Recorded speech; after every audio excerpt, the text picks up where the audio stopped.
Okay, this is a moment in history. We are here with Sam Capilano and from the Squamish Nation in a red jacket, and we're placing what's called a permanent eviction notice to the courthouse. The red jacket is from Turtle Island. Sam Capilano is with the Squamish Nation. The permanent eviction notice is placed here because the Queen and the bankers are trespassing on his sovereign territory. This is tax-free territory. This is sovereign. Capilano, you've got some words to say here? This is part of the Squamish Nation. It has been. My grandfather told me that when they first came, they separated, divide and conquer was the idea. Now this is known as another nation, but I know it's our land, so I'm not afraid to stand up anywhere and tell anybody.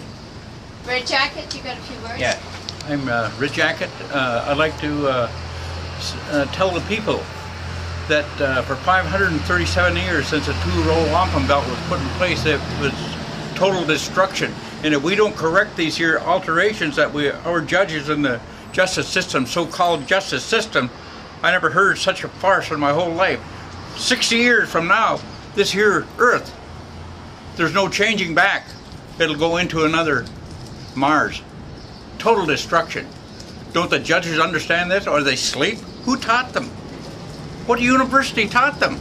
Where do they get their education? Don't they know they're on death row?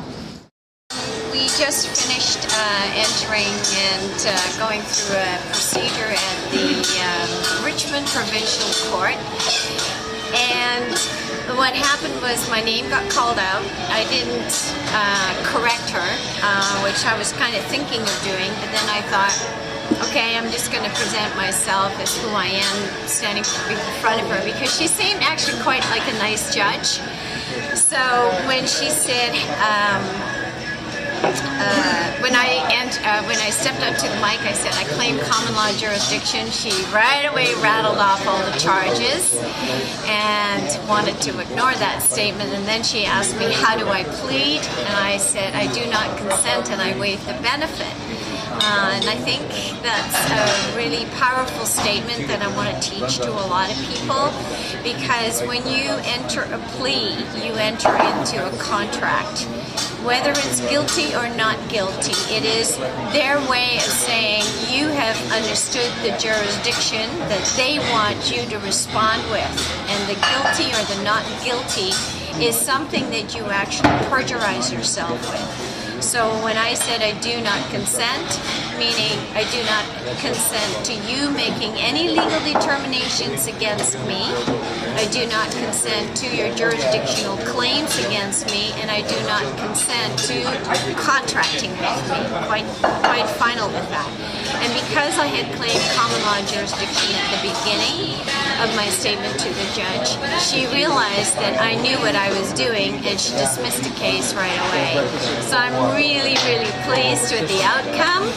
After that, I actually met up with Paul Gibson in the lobby of the provincial court, and went up to him and shook his hand, and he said, and yeah, you are? And I said, oh, Irene Gravenhorst, and I told him that they dismissed the case, and he went, oh, too bad. It was orchestrated that Paul shows up after the case was dismissed so that he didn't have to deal with these issues, and being on the stand, on the record, for being the debtor to the contract.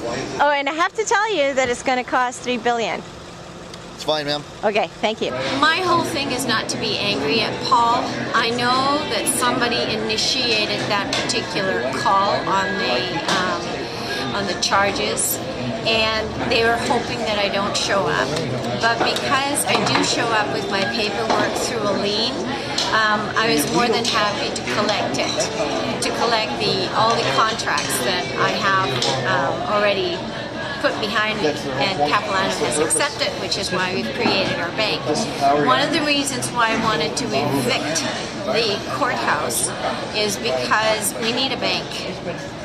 It's time for change, and I think what we're trying to do is evoke the great laws of peace which is what Red Jacket and Capilano are wanting to legislate through the Squamish Nation government. And that's also part of the legislation for the bank charter. And the bank charter is to help people get out of these economic difficulties and give them a boost to become financially responsible and to stop wasting and to minimize and not be materialists the way that the powers of be are, and to start loving each other and start hugging each other more and to support each other on this journey of sovereignty and just to be in your alignment with your chakras and your spirit and just to be who you are. And I think everybody here is beautiful. So I'm really grateful. Thank you.